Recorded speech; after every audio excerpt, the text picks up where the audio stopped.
Hello and welcome to today's Men's Mental Health journal entry. I often start with that.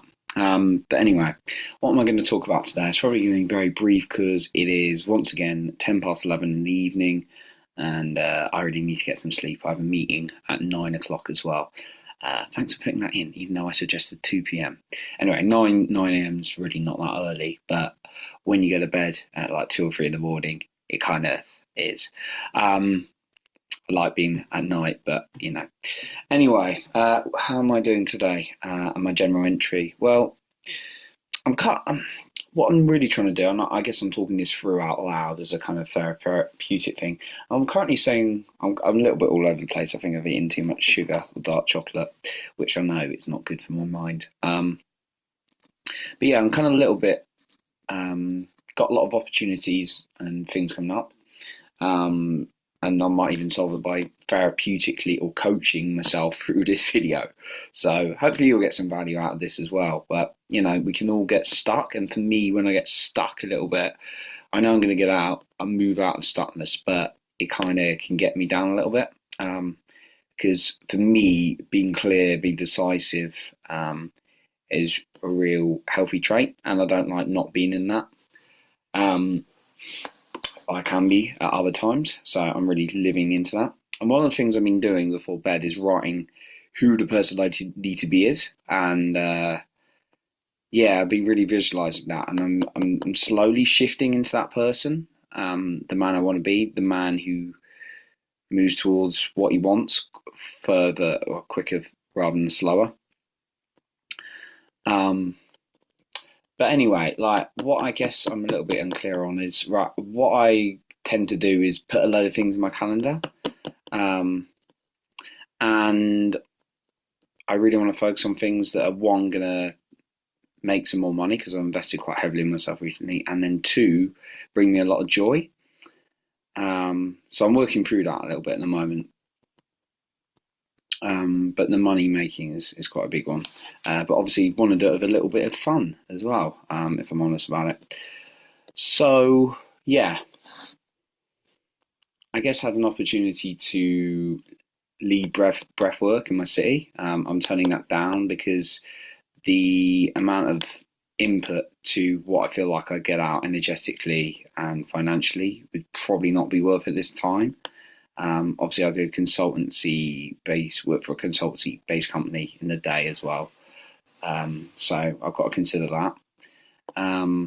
Making these videos, I don't get any money out of it. I do it out of pure joy and what I like, or enjoyment and what I like doing. Just my mission is to really talk about men's mental health and put it out there. Do I want to coach men in this stage of my life right now? No, 100% no.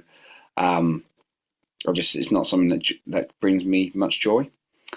And I don't want to be chasing money or anyone. I don't really want to be coaching unless it's podcast mentoring, which is something I do really like doing, just giving people the step by step. Yeah, for me, what's really calling out to me at the moment is essentially couple of things. Breathwork probably not quite so much, but for me, I want to travel. I want more adventure. I want to do more growth.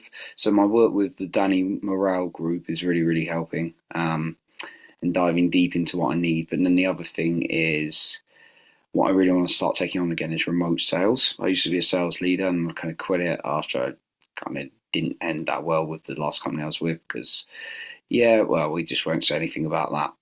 I did really well for them and made a lot, but yeah, things go a different direction sometimes, don't they? And I'm learning to live in a more loving place. So I make my best attempts to stay away from judgment or anything like that, which is harder than easier said than done, right? So I feel like getting back into the world of remote sales. The thing is with sales, you really got to like live, eat, and breathe it. And it's not like a light-hearted commitment. You've got to be on top of your numbers. You've got to be you've got to be practicing, and I would say every single day, like your pitch, what your questions, so that you're not reading off the script, so you can have an automatic great conversation with someone whilst knowing how to navigate a conversation, not manipulating someone, but being able to ask the good quality questions that get them to the answer to their heart, that gets the best result for them and you, and not out of fear. For me, that's what sales is about, getting the best result, and that sometimes might mean that they don't go with you, and that's totally fine. But more often than not, they probably should be, because they're obviously, unless it's a cold call, which I don't do cold calling. If someone books in a call with you, they're in the right place. They just might have a little bit of fear or like coming up. So yeah, I think focusing on sales for me is a really important thing alongside my day to day. Now, I love creating content and sharing messages. That's really important to me. But I would also say, in addition to that, I've got to be very cautious of my time and the amount of time I'm putting into that. So, yeah, I've just got some directions in life. I'm going to do what brings me joy, create, make these videos, keep writing my book. But at the same time, I'm also going to learn a lot about sales and really grow in that area so that I can increase my income, I can serve people, and I can also provide to more people because of the income I'll be making. So yeah, that's my. I don't have to worry about running a whole entire business. So anyway, that's where I'm at with my decisions and life direction. I'm not really sure what the purpose of today was, but I say that for a few of these. So yeah, hopefully that's useful, and I'll speak to you very soon.